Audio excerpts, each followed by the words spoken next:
Bueno, bienvenidos. Buenos días, buenas tardes, buenas noches, buenas madrugadas, ¿no? ¿Sabes quién le copió el saludo? ¿Te suena, Carlos? ¿No será eso heavy mental? Sí, tío. La verdad es que me pareció bastante original, porque, claro, tú nunca sabes cuándo te escucha la gente. Entonces dices buenas Exactamente. tardes porque son las 4:30, pero realmente tienes que decir buenas tardes, buenas noches, buenos días o buenas madrugadas, porque nunca sabes cuándo te van a escuchar. Así que, bienvenido, otro episodio más de Manda Huevos. Aquí los tertulianos habituales, Fran Casermeiro y nuestro amigo Carlos Rubio, que ha cambiado su nombre oficialmente en la aplicación donde grabamos el podcast. Ya se ha puesto con su nombre y apellido. O sea Ojo. que eso quiere decir que hay una digi-evolución. ¿O qué? Cuéntanos, Carlos, ¿qué tal? ¿A qué Bueno, te dedicas? Cuéntanos. por empezar he salido de China, lo cual ya.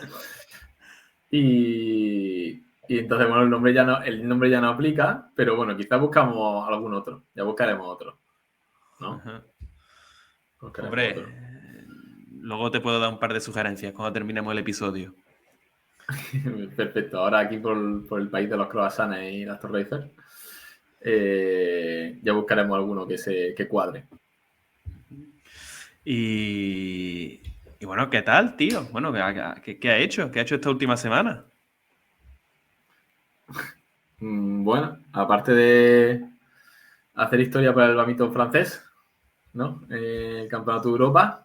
O sea que muy bien, muy buen resultado. Ahora estoy profesionalmente con la selección francesa de badminton, o sea que muy bien.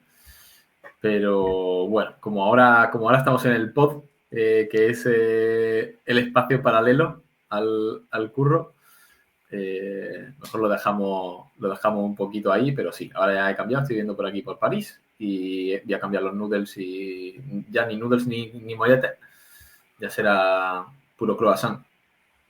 Pasamos de una dieta plant-based a una dieta croissant-based, ¿no?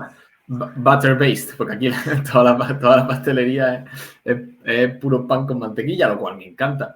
Bueno, de hecho, lo cual no sabía que me encantase tanto. Y, y aquí vamos. La verdad que he llegado en una época súper buena porque es primavera y se está de locos. Cuando llegue invierno, a lo mejor me deprimo. Pero por ahora vamos bien. Bien, bien. Pues bueno, Carlos, sin dilatarnos mucho. Oye, ¿de qué vamos a hablar hoy? Yo tengo por aquí 3, 4 palabras apuntados y el episodio, que el episodio se llama No respires. No respires. Pues bueno, pues vamos a hablar de hipoxia y de sus metodologías, ¿no? Y su innumerable metodología, pero empezando por ahí, lo cual es un ámbito súper interesante, sobre todo de la fisiología, porque básicamente ves cómo tu cuerpo funciona cuando tiene menos disponibilidad de oxígeno, por la causa que sea, pero tiene menos disponibilidad de oxígeno. Y tiene un montón de aplicaciones, tanto en el deporte como en la salud, y vamos a ir tratándolas. ¿Tú qué palabrillas tenías por ahí? Pues, mira, tenía las 3 palabras clave. Tenía apnea, hipoxia y entrenamiento con restricción del flujo sanguíneo, que ha sido un poco Joder. sobre lo que he estado leyendo estas semanillas y la verdad que es un tema fascinante, ¿no? Porque siempre se escuchan, pues bueno, todo el mundo, siempre, a ver, en esto del entrenamiento, lo de las modas, tenemos que reconocerlo, Carlos, esto va un poco por modas, tío. Yo viví el auge de las Nike tío, y todo el mundo tenía las Nike. De repente el auge de los chalecos de electroestimulación integral y eso todo el mundo pegó el petardazo. Y yo no sé si me atrevería a decir, pero estamos en el auge de generar entornos hiperestresantes, ¿no? Para los deportistas, podría ser. Puede ser que ya la gente se quiebre la cabeza para intentar conseguir esas décimas que marcan la diferencia a través de, no sé, tío, replicar entrenar en lo alto del Kilimanjaro o replicar entrenar en el desierto del Sáhara o hacer como si estuviésemos entrenando en, yo qué sé, en el fondo del mar. No sé, ¿a ti qué te parece, tío? ¿Tú cómo lo ves? Pues sí, es verdad que comparado con hace años, creo que hay un poquito más. Hay cosas que siempre han estado ahí, como entrenar en lo alto de la montaña, pero quizá hay algunas cositas nuevas que se están aplicando, ¿no? Como algunas metodologías, como Spring en apnea, que salieron hace muy poco. Los primeros estudios son de hace nada, o sea, yo sé, hace 10 años, ¿sabes? Que es nada. Luego está la moda de las máscaras, que ya veremos si... que eso tiene poco de hipoxia, pero el tema de la máscara con restricción del aire, pues de hipoxia no tiene demasiado, pero también está ahí como moda y la gente se la pone y además los vídeos en Instagram quedan chulos. Y bueno, la verdad que si se pone de moda, pues mejor, porque la verdad que tiene mucho fundamento y tiene mucha parte evidenciada científicamente y que funciona 100%. Y luego hay otras cosas que otras metodologías, como la máscara esa, pues que quizá no, pero que, oye, como moda, no está mal, mejor eso que las Nike Muelle. Desde luego. Yo, mira, por acotar, ¿no? Vamos a empezar hablando de apnea y de hipoxia. La diferencia. Yo me apunté, me gusta intentar definir las cosas de manera clara para que todo el mundo lo entienda. Entrenamiento en apnea, ¿no? Es el entrenamiento suspendiendo voluntariamente la respiración, ¿no?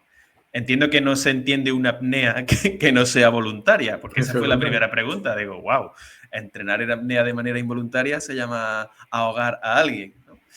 Y Bueno, o sea, tampoco no lo ves como imposible, porque me sé de sitios en los que no les temblaría la mano al hacerlo, ¿sabes? precisamente por eso se me vino a la cabeza, porque dice, bueno, si queremos generar una situación en la que suspendamos la respiración, digo, vale, entiendo que cuando alguien se lo pide al deportista, el deportista lo hace de manera voluntaria, con consentimiento, pero, wow, llegaremos al punto en el que en el que la apnea sea una herramienta en la que el deportista no decida utilizarla voluntariamente, ¿no? Por intentar llegar todavía más al límite. Bueno, esa es la primera paranoia que pensé cuando leí lo de la palabra voluntaria. Y bueno, y luego está el entrenamiento en hipoxia, ¿no? Que sería entrenamiento bajo una disponibilidad reducida de oxígeno. Es decir, aquí la respiración como tal no está constreñida. Aquí lo que se constriñe es un poquito más el entorno, ¿no? Y no sé si las ves como correctas. ¿Podrían ser correctas esas dos definiciones? Sí, sí, sí, sí, sí. Totalmente. Sí, totalmente. Luego, me gusta la de involuntaria. La verdad que me ha parecido muy... Estaba pensando que los de Valve Performance, la empresa esta de tecnología de evaluación de rendimiento, tiene unos torniquetes, unos BCR, los manguitos oclusivos que se ponen en la pierna o los brazos para restringir el flujo sanguíneo, y tiene unos que automáticamente no tienes que inflarlo con un inflador, sino que por una aplicación pues va por Bluetooth y como que mide la presión y va automático, ¿no?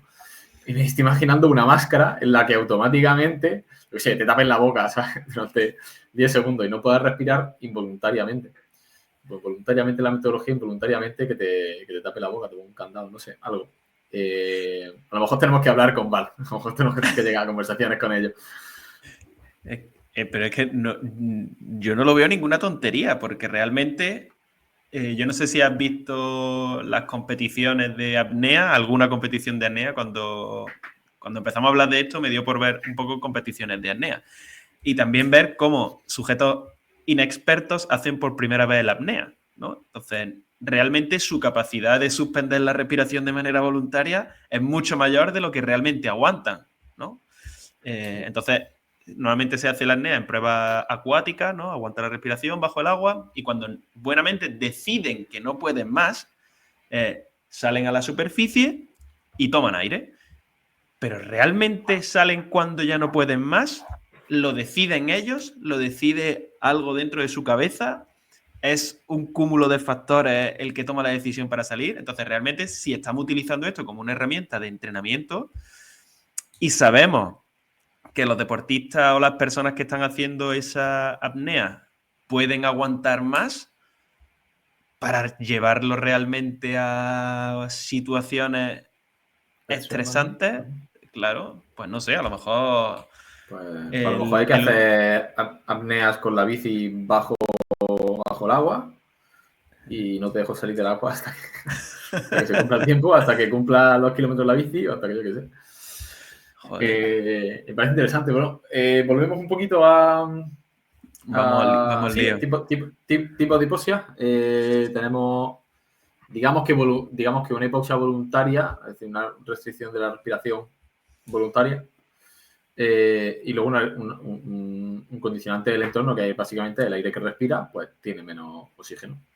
Que eso podría ser tanto en altura, porque por la presión del aire, pues hay menos moléculas de oxígeno en cada volumen de aire expirado que tú te metes en el pulmón. Entonces, en vez de haber un 21% de oxígeno en el aire que tú respiras, pues sigue habiendo un 21%, pero el aire que respiras, pues cabe menos en el pulmón. O sea, literalmente hay menos densidad de oxígeno. Tú luego te metes 5 litros, en esos 5 litros, pues hay menos oxígeno, hay menos presión de oxígeno ahí. O no por la presión, que sería la hipoxia que teníamos en altura, sino porque el aire que respiras tiene menos porcentaje de oxígeno que esté a la misma presión. Es decir, que en vez de haber un 21% de oxígeno, pues hay un 14, hay un 11, hay un 18. Y eso lo puedes hacer donde quieras. Lo puedes hacer aquí en París si quieres, en vez de coger un generador de hipoxia y la parte de oxígeno que quieres reducir del aire, pues lo que hacen los generadores de hipoxia es meter nitrógeno. Si no me equivoco, que el nitrógeno no sé si está en un 70 y pico % del aire que respira, o sea que básicamente casi todo el aire que respira es nitrógeno. Y entonces, pues bueno, pues tienes igual menos oxígeno. Y eso sería la respirada, ¿no? Digamos que hipoxia sistémica, se llama hipoxia sistémica, que es el nombre correcto.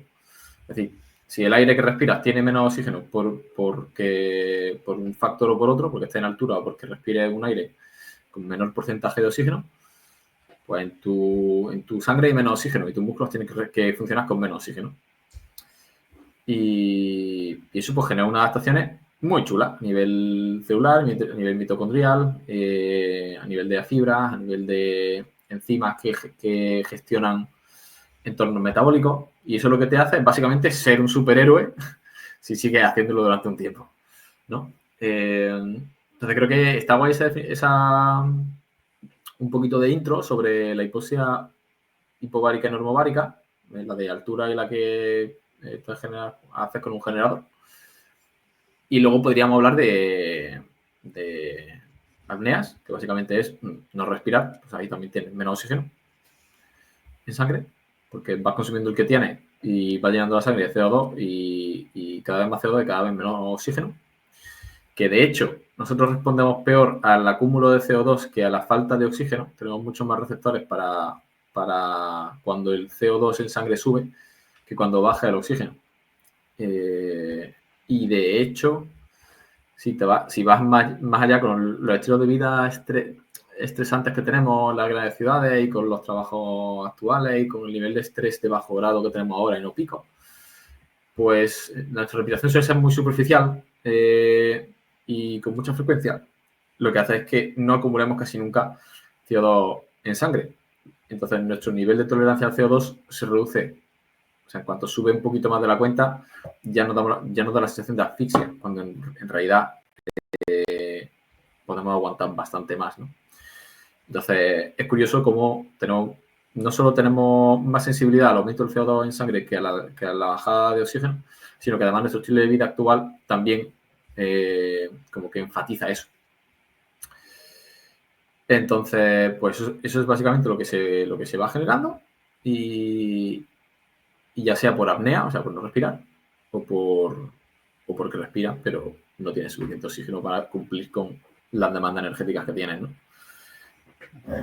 Y eso sería un poquito la entrada. Y luego ya tenemos el BFR, que es la restricción del flujo sanguíneo, que es otra movida muy chula, que se utiliza mucho en recuperación de lesiones.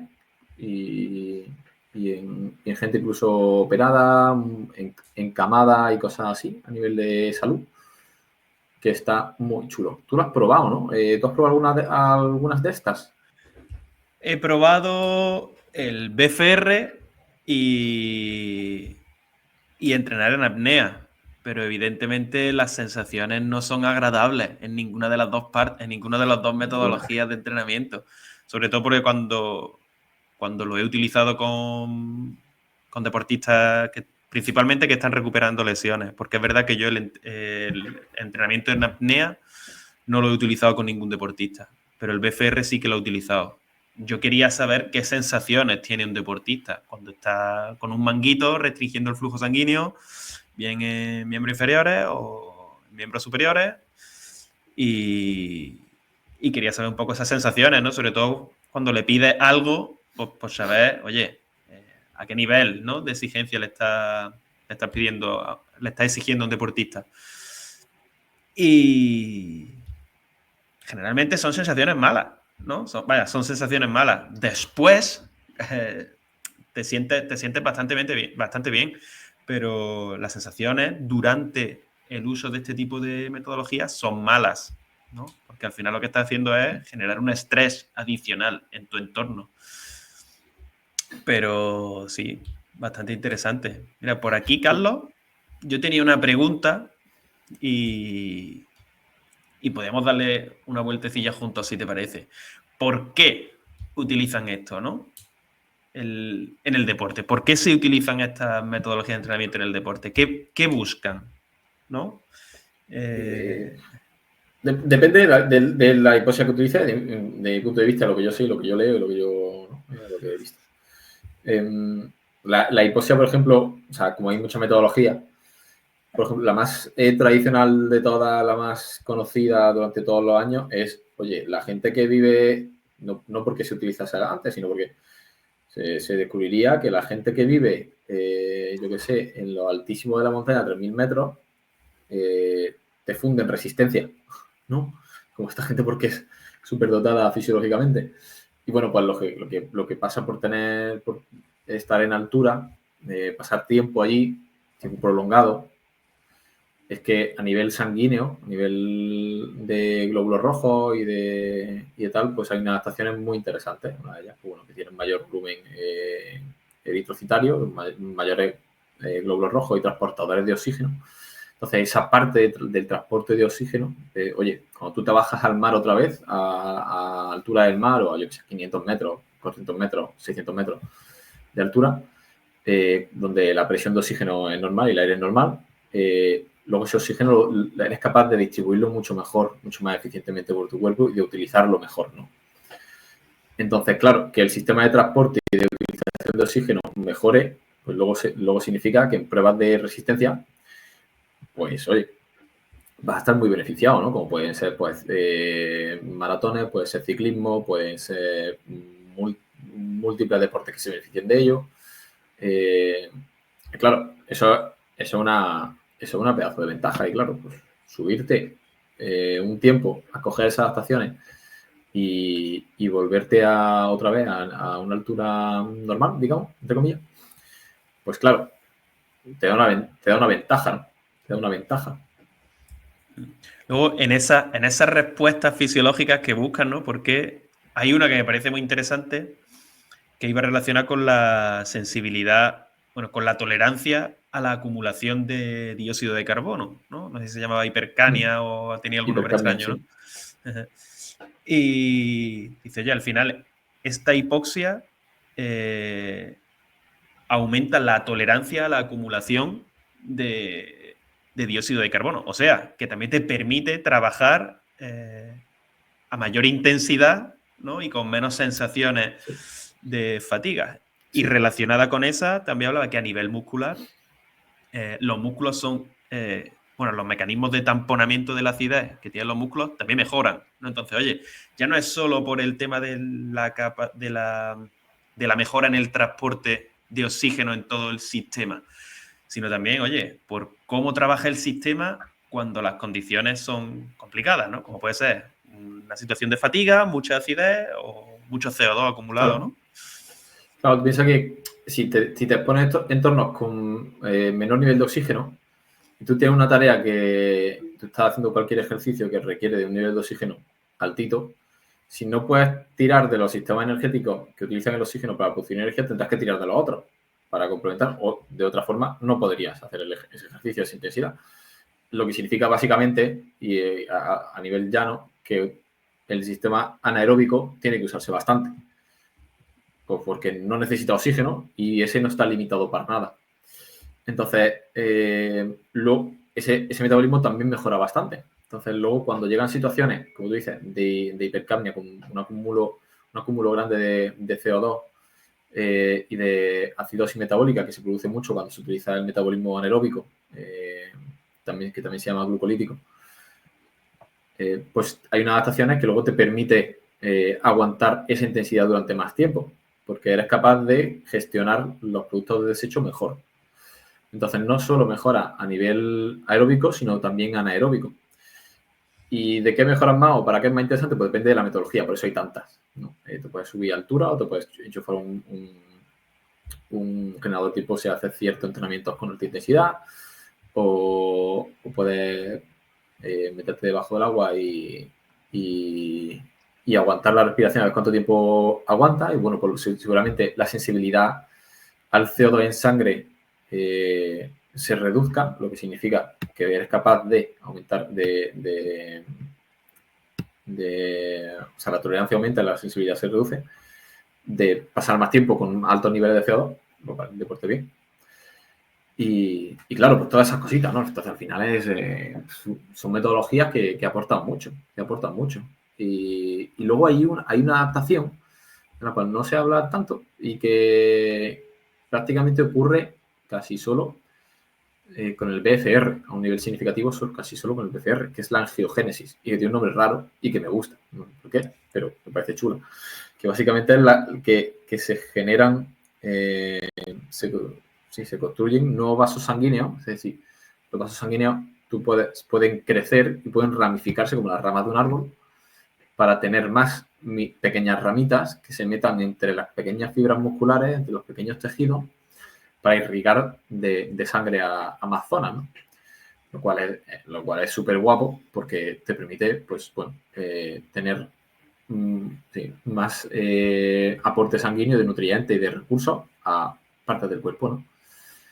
Y esa angiogénesis se puede conseguir a través de la ejercicio, a través con oclusión, restricción del flujo sanguíneo. O sea, que tiene tantos nombres que lo quiero decir toda la vez y no digo ninguno. Con el BCR, ¿no? Con los manguitos de oclusión. Es una adaptación que me gusta a mí mucho. La verdad es que es flipante cuando aplicas un determinado estímulo, que en este caso, de una u otra forma es restringir el oxígeno. Y en el caso del BFR, aparte de restringir el oxígeno, es restringir oxígeno y nutrientes, ¿no? Cómo el sistema reacciona para adaptarse a ese estímulo. Es flipante, ¿no? Es un poco de las cosas que a mí como entrenador me pueden fascinar. Es decir, oye, qué sistema más bien diseñado que es capaz de adaptarse casi a cualquier cosa. Somos peores que las cucarachas, tío. Nos adaptamos a todo, tío. Siempre que decimos, tío, los bichos, tal, no sé qué, se meten en todos lados, sobreviven a todos, los pisan y siguen vivos. Nosotros somos peores. O sea, da igual lo que nos metas, tío. O sea, que no sé cómo nos adaptamos y tiramos para adelante. Es brutal. La realidad, auténtica realidad. Oye, Carlos, y hablando de apnea, ¿cómo el tema de la hipoxia? Yo creo que eso daría casi para meternos en otro episodio, pero bueno, a partir de cuánta altura, ¿no? ¿Cómo de alto tenemos que subir y cuánto tiempo tenemos que permanecer allí para empezar a notar algunos beneficios, ¿no? Si hablamos de entrenamiento en hipoxia all style, ¿no? En all style, ¿no? A ver, lo típico es por encima de 1000, si no recuerdo mal, por encima de 1500 ya empieza a haber un efecto. Y lo suyo, lo que normalmente se recomienda es que subas a una altura entre 2000 y 2000 y pico. O sea, que los 2300, 2400, por ahí está una altura muy buena, entre 2200, 2600 puede ser, más ya empieza a ser más complicado, menos lo vas a notar, pero no vas a conseguir tantas adaptaciones, ¿no? Entonces parece que hay como una zona chula, 2200, 2600 puede ser.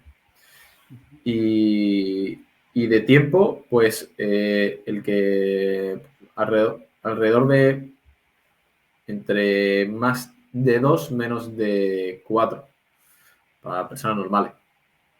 Hay gente que está muy acostumbrada o hay gente que hace que se sube arriba donde sea y se pega allí tiempo. Pero es gente de otro palo, gente o ciclistas que se pegan tiempo entrenando ahí arriba o maratonianos y además con ciertas condiciones. O sea, si te pegas mucho tiempo ahí arriba no estás demasiado adaptado o pues a lo mejor empiezas a no tener tantos buenos resultados a partir de 4 semanas ahí arriba, ¿no? Y luego eso hay que tener un cuidado brutal con un montón de cosas. De hecho, hace poco estuve en un congreso sobre esto, muy bueno, sobre un montón de investigadores franceses y japoneses. Y había uno que decía, si estás malo, no subas. Si estás malo, no subas, porque no, o sea, te puedes pegar allí las semanas que quieras que no vas a mejorar. No malo, te vas a morir, pero con una pequeña gripe y tal, la lías porque cuesta recuperar mucho, porque claro, el sistema inmune se encarga de reparar mucho, o sea, de la reparación y de la inflamación a nivel sistémico. Entonces, claro, si tiene que luchar contra una enfermedad y tiene que proveer de recursos para que el sistema se adapte a un estímulo como la hipoxia, pues a lo mejor es como si a cualquiera de nosotros nos ponen a trabajar 22 horas seguidas durante 3 semanas. A lo mejor no hacemos nada bien. Entonces era curioso como comentaban eso. Pues bueno, hay muchas cositas, hay muchos detalles que tener en cuenta. O sea, no es simplemente coges, te subes a cualquier lado, te pegas ahí una semana y te bajas. O sea, hay que hilar mucho más fino que eso.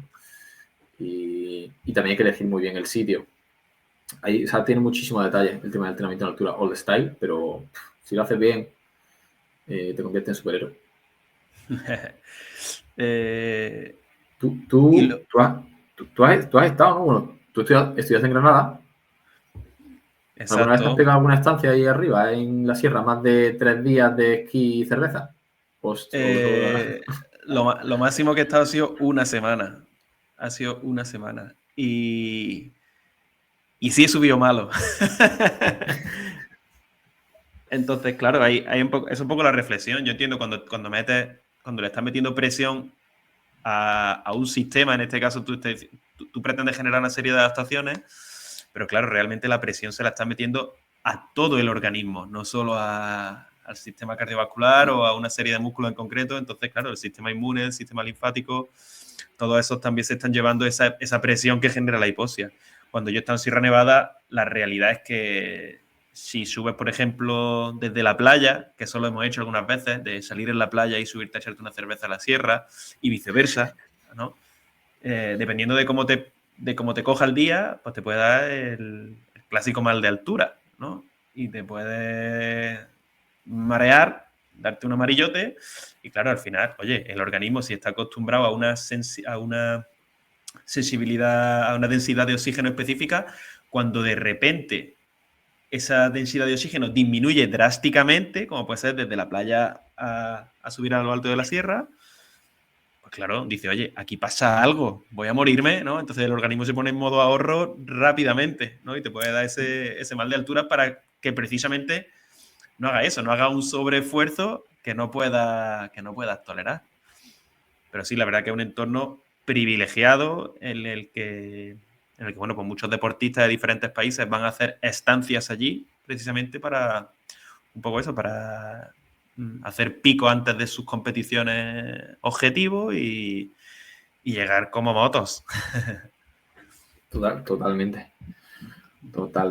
Y ahora también mentalmente tiene que ser duro. En la sierra tampoco hay mucho que hacer, ¿sabes? Cuando te subes allí de concentración o de tal, claro, no te puedes decir, no, el domingo que es libre me voy a dar una vuelta por dónde. Claro. Si te gusta la monta de naturaleza está súper guay, pero si no, lo máximo que tienes es un Covirán ahí al lado, ¿sabes?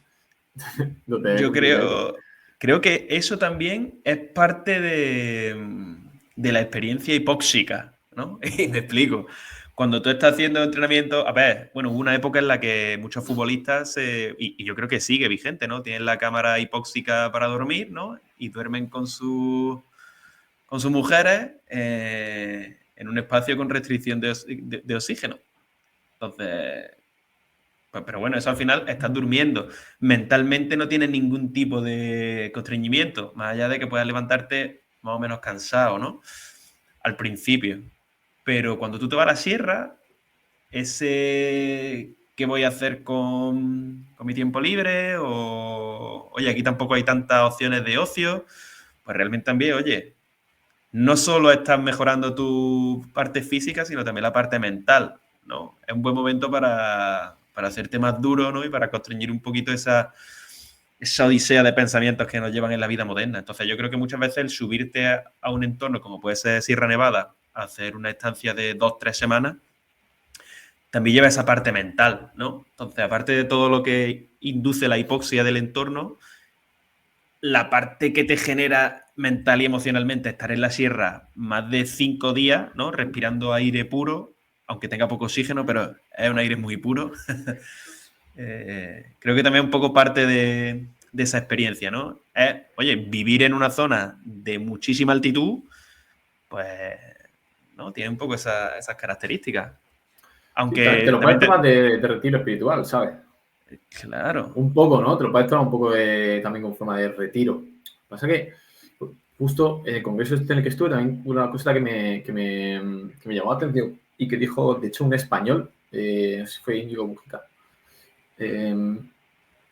es que era como que hay una diferencia entre deportistas individuales y deportistas de equipo, deportistas colectivos.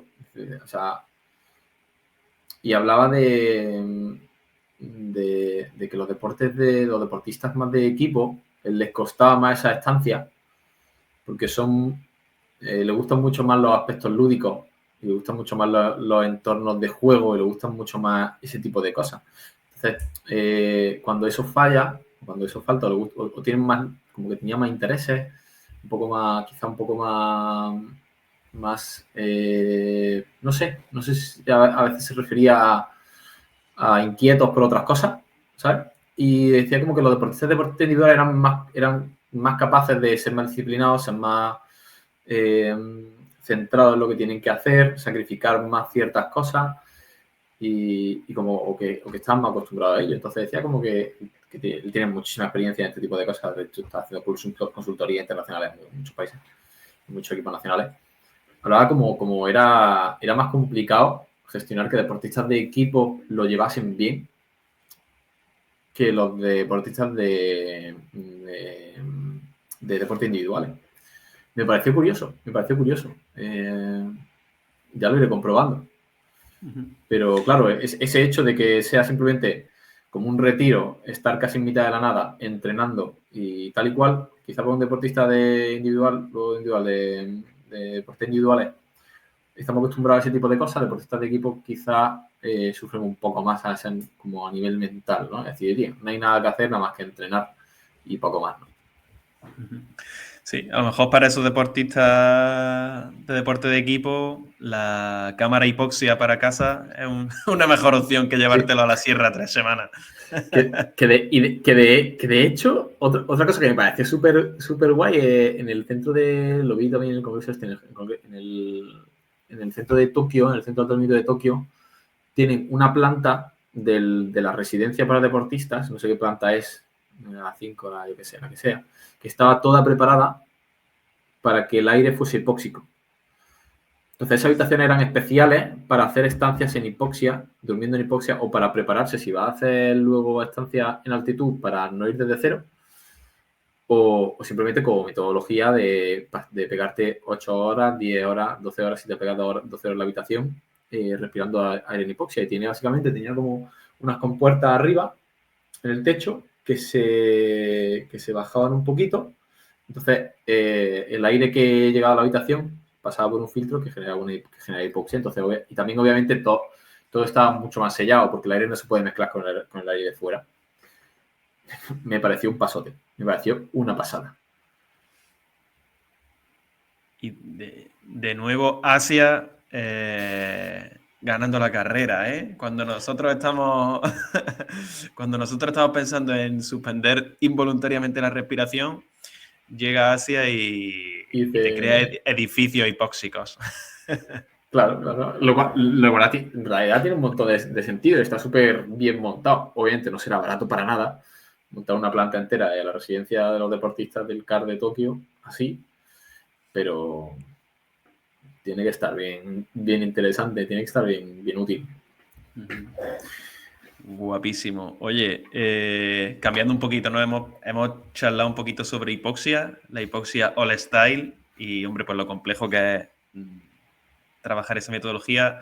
Hablamos un poquito sobre cómo podemos trabajar con la apnea, ¿no? Que digamos así que podemos utilizarlo de manera más real en calentamiento, en estructuras de entrenamiento. ¿Cómo podemos utilizar la apnea? Porque hasta donde yo he podido observar, no hay como... Me recuerda mucho al trabajo de alta intensidad, ¿no? Como puede ser metodología HIIT. Pero claro, entendiendo un poco que es un HIIT con unas características muy específicas, ¿no? Y que se utiliza en determinados momentos. No sé, ¿cuál es tu experiencia? ¿Cómo crees que puede ser interesante utilizarlo? Las apneas. Uh-huh. Bueno, pues hay metodologías como sprints con hipoxia o sprints en apnea. Igual, al final todo el espectro de la intensidad de entrenamiento de resistencia lo puedes aplicar con apnea. Desde sprints de 5 segundos, 10 segundos, lo que tú quieras, hasta entrenamientos de 1 hora con generadores de hipoxia, obviamente con menor intensidad de hipoxia. Hasta una hipoxia incluso un poquito inferior y las 24 horas, ¿sabes? Que es literalmente subirte. O sea, literalmente la intensidad de ejercicio, la intensidad de la actividad es muy baja, que básicamente es tu vida diaria, con una hipoxia no demasiado alta, pero estable, o puedes dedicarte a hacer sprints con una hipoxia muy alta o con ciertos estresores, ¿no?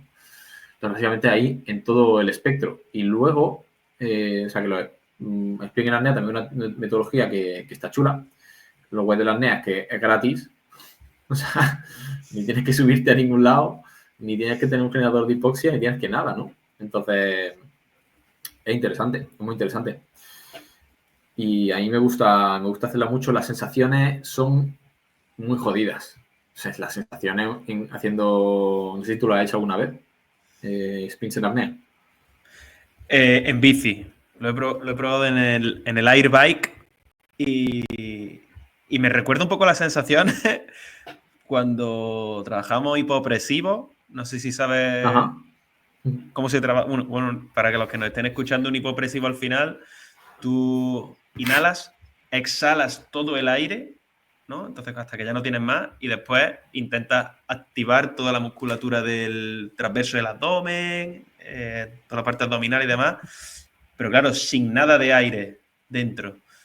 Y ya esa sensación, sin necesidad de hacer un sprint, es muy desagradable. Entonces, cuando haces una apnea, que entiendo, yo no sé si hay diferentes modalidades o no, cuando tú haces la apnea, exhalas y sprintas, o coges aire, sprintas hasta que ya no puedes más y exhalas.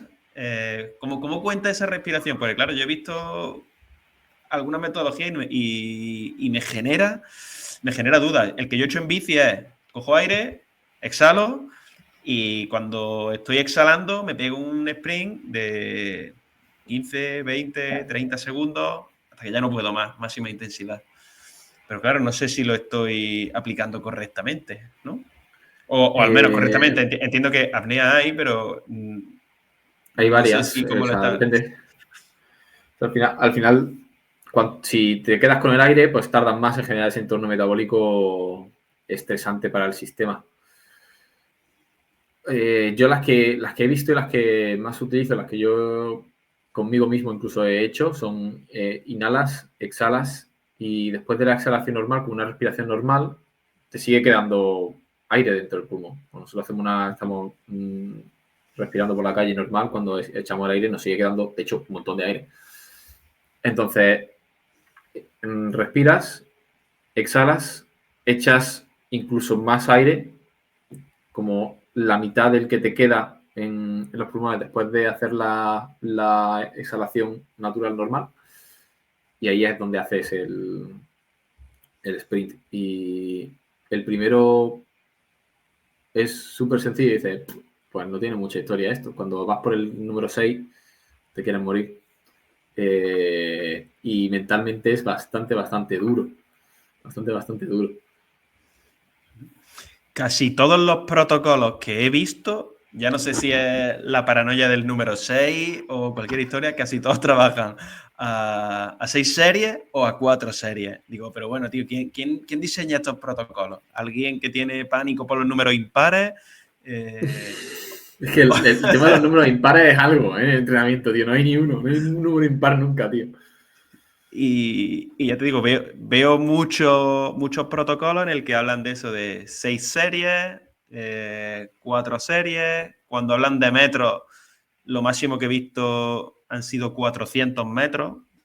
Pero claro, cascarte 6 series de 400 metros en apnea, duro. Cuanto menos me parece duro. Eso es duro. Bueno, supongo que será medio respirando al principio, o sea, en mitad a veces, ¿no? ¿O qué? Porque 400 metros en apnea no sé qué lo hace. Claro, no me he puesto a revisar el protocolo en profundidad. Entiendo que al menos en las 2 últimas series le dejarán que levante un poco el pico. Pero Sí. 400 metros me parece excesivo. Y luego lo más normal que he visto han sido entre 30 y 50 metros y algunos de 100. Pero también me parece largo 100 metros para hacerlo en apnea. 100 metros es bastante largo. Bastante largo. Sí, hay muchos protocolos. Luego, ya te digo, hay como el que comentábamos antes, hay algunos de los primeros en el que básicamente eran nadadores, le decían, tienes que nadar 200 metros, saca la cabeza del agua las menos veces posible. La primera vez aguantas mucho y luego cuando literalmente te estás ahogando, echas todo el aire, coges otra vez todo el que puedes y vuelves a seguir a tope, nadando todo lo rápido que puedes, hasta que te estás ahogando otra vez y vuelves a coger aire y así hasta que complete los 200 metros y si has sacado la cabeza del agua 4 veces en vez de 6, pues mejor. Eso, así creo que eran los primeros protocolos y era como, joder, plan, pobrecitos los sujetos de ese estudio, tío. O sea, yo no sé. Yo la sacaría la cabeza 3 millones de veces, creo. Y otra cosa que se me vino a la cabeza, tío, porque yo entiendo, digo, claro, en natación es súper obvio, ¿no? Cuanto menos tiempo pases sacando la cabeza fuera del agua, más tiempo estás en posición hidrodinámica y mejores marcas puedes hacer, sobre todo en pruebas de velocidad. Pero digo, ¿en qué momento se le ocurre a alguien intentar transferir esto a la tierra? ¿No? Es decir, voy a hacer esto Fíjate, con un ciclista hasta te lo podría... No lo sé. Es curioso. Yo creo que el ingenio humano de decir la hipoxia es cara. ¿Cómo consigo hipoxia barata?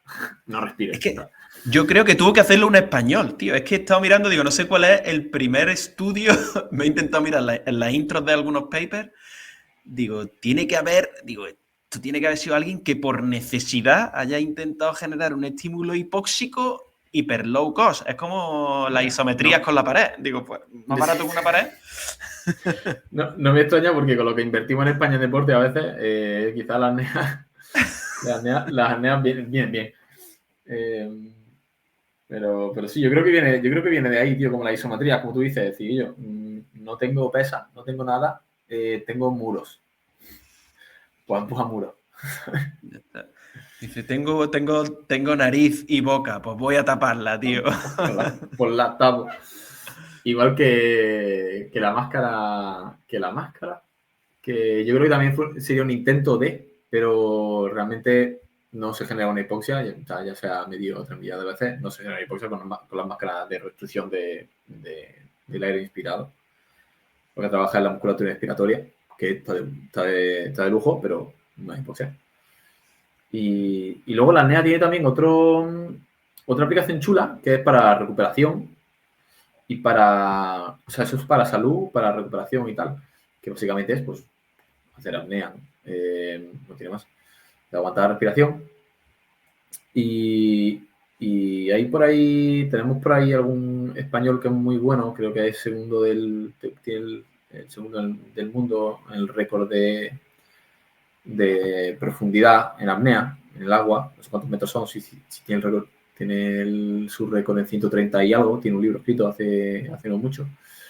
Y total, también hablaban de cómo en el momento en el que tú haces apnea, el cuerpo se empieza a dar cuenta de ello.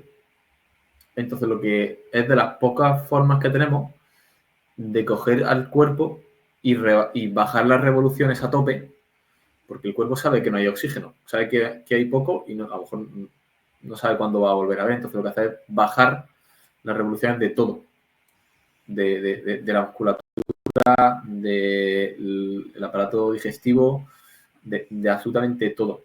Lo que significa que moviliza el sistema nervioso parasimpático más que el simpático, un poquito, toma un poco más en modo recuperación, ¿no? Y también activa el bazo, si no recuerdo mal, para liberar glóbulos rojos, puede ser. Sí, Lo sí. cual es interesante. El extra punch del bazo para liberar glóbulos rojos. Un punch del bazo ahí guapo. Hay una respuesta, antes que hemos hablado de un montón de respuestas fisiológicas, pues esa era una, que no la habíamos comentado, la respuesta bradicárdica, que es al final cuando tú estás meditando o estás realizando ejercicios de respiración, que lo que intenta es, como yo digo, al final es prolongar la exhalación todo lo que puedes, ¿no? No se está generando una apnea como tal, pero sí que estás reduciendo el consumo de oxígeno por unidad de tiempo. Oye, al final el corazón va más lento, ¿no? Entonces, por eso, en parte por eso que tú has comentado, una respuesta súper interesante. Y luego también hablaban del efecto, bueno, la liberación de óxido nítrico, que actúa también como vasodilatador en esa hipoxia intermitente. Eran como dos respuestas fisiológicas que me parecieron súper interesantes también en esa parte de recuperación. Sí, de hecho, una de las cosas que necesita cuando haces BCR o restricción del flujo sanguíneo, con los manguitos, el óxido nítrico es muy importante porque generas una vasodilatación, tienes que generar una vasodilatación, porque tienes un acúmulo de sangre en los vasos sanguíneos de las piernas, de los brazos, de lo que sea. Y lo cual, que se genera esa vasodilatación fuerte y como esa presión dentro de los vasos sanguíneos también es uno de los estímulos mecánicos para que se genere la angiogénesis, que es esta como creación de los vasos sanguíneos. Entonces, comer remolacha está súper guay antes de entrenamientos con BCR. Básicamente porque tiene mucho óxido nítrico, entonces te permite tener reservas de óxido nítrico que todo esto funcione. Si no lo tienes, pues a lo mejor no generas esas adaptaciones o tienes que parar el ejercicio antes porque vas petado. Y me parece muy guay la esa del óxido nítrico. Y el tema de la vasodilatación, porque también vi cómo la hipoxia podría ser una metodología interesante para la recuperación de lesiones musculares. Una rotura de fibra o tal y cual, por la vasodilatación que se genera. Al final estás capilarizando al máximo la zona que necesita recuperarse. Si está bien capilarizada, pues llegan más nutrientes, llegan más oxígeno. Pues como un pueblo, ¿no? Si está bien comunicado, el pueblo crece y se desarrolla. Si lo aíslas, pues más complejo. Oye, la verdad que de adaptaciones y qué forma más guapa de cerrar un episodio que hablando de la remolacha, ¿eh? La remolacha. Porque ya te digo. Todo hay que decirlo, poca gente toma remolacha. Es que eso, solo los que han estado en Polonia y y prueban los complementos estos de los platos que ponen chucrut, remolacha y cebolla, ¿no? Y te lo ponen así todo eso, pero en España no es tan común comer remolacha, ¿eh? Sin embargo, por ejemplo, en el CAR de Madrid, la Blume, cuando trabajaba con los deportistas de badminton, cuando hacíamos PCR, eso lo decía, que en el comedor creo que todos los días había remolacha. Tú te echas si quieres o no te echas. Siempre había una zona de ensaladas, siempre hay tu zona de, bueno, hay mucha, medio buffet total, siempre tiene una zona de ensalada.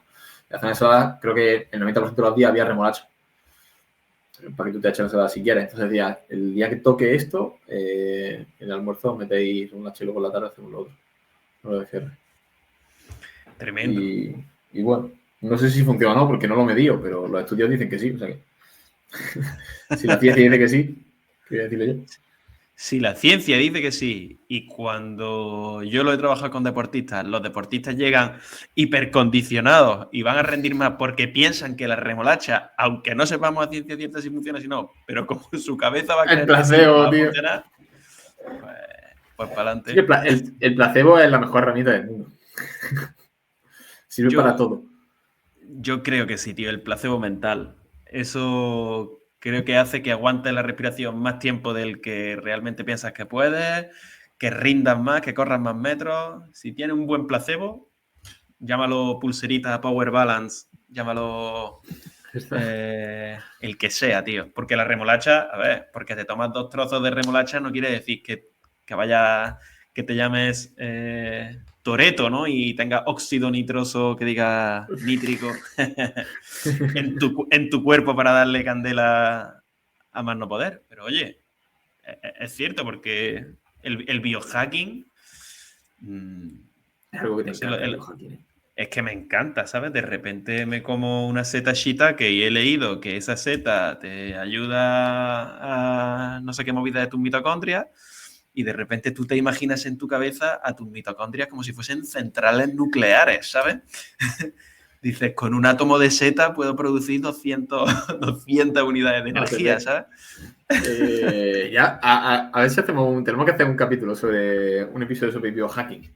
Que tú eres experto en eso, tío. Estás metiendo ahí un triple complejo de seta. Ahora, bueno, te puedo decir otra, tío. Ahora estoy con raíces. Ahora estoy probando raíces. Estoy mejorando mi experiencia culinaria. Raíces y las pimientas. Ojo, que las pimientas tienen muchas cosas también, ¿eh? Pero... A ver si traigo pimienta Voy en 2 semanas a China, a ver si traigo pimienta de allí. Tío, lo que pilles, todo lo que sea, tráelo para acá, que lo voy a experimentar todo. Pero en Asia es que ya te digo, el tema de las pimientas, Asia, lo que es China, India y demás, tienen una cantidad de raíces y pimientas diferentes que, joder, sobre todo por la forma en la que cocinan. Aquí es que no lo utilizamos tanto en la dieta mediterránea. Habrá que incluirlo. Pues bueno, buena forma de ir cerrando, ¿no? Abriendo otros melones, como el biohacking. Eso sí que tiene para episodio, ¿eh? Desde luego, tío. Pues lo apuntamos para el siguiente. Lo apuntamos. Pues bueno, Cracker, ¿quieres cerrar con alguna recomendación? Aparte de la remolacha, que esa es la mía. No, la remolacha es la mía, tío. ¿Cómo me las copias, tío? Pues chucrut. Yo voy a recomendar el chucrut, que también es muy bueno. Claro. Yo voy a tirar de... Yo voy a ir recomendando por donde voy pasando. Y voy a recomendar a la peña que venga a París en primavera, tío. Ojo. Porque es una pasada. Buena recomendación. Yo me la voy a tomar al pie de la letra. A ver si puedo ir antes de que empiece el verano. Más te vale. Pues nada, con esto cerramos el episodio, ¿no? Yo creo que sí. Nos vemos a la próxima. Que esperamos que no tardemos tanto, que a mí me ha costado sentarme por aquí. He sido el culpable de que tardemos tanto en sacar otro, pero ya voy asentándome. Nada, vamos poco a poco. Pues nada, podéis respirar en paz. Hasta el próximo episodio. Hasta la próxima.